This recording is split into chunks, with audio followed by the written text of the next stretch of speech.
Hi, ako si Ezra. At ganito ako araw-araw.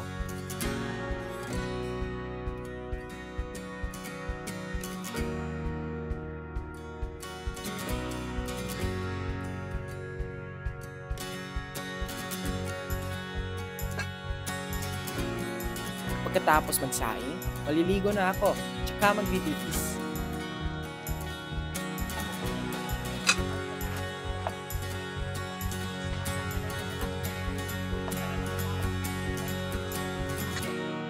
Siyempre, kailangan laging maayos bago umalis. Ma, pa, alis na ako. Pag may tanong si ma'am, gusto ko talagang sumagot kahit minsan kinakabahan ako.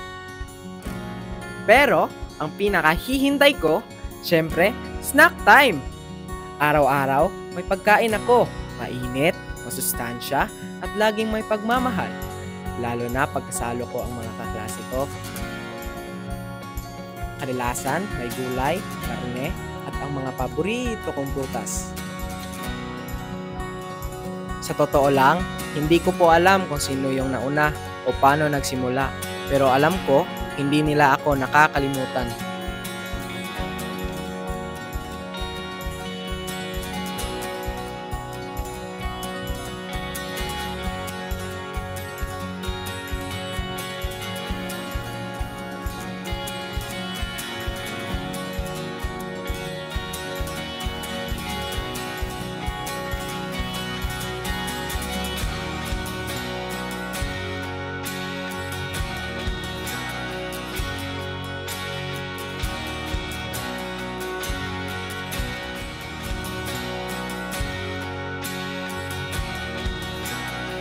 Minsan, hindi nila ako nakalimutan. Pa, nandito na ako.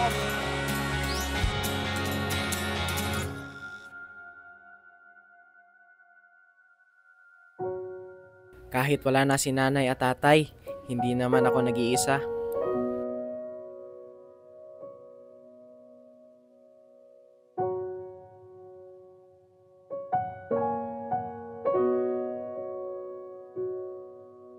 May laman na ang tiyan ko, busog pa ang puso ko.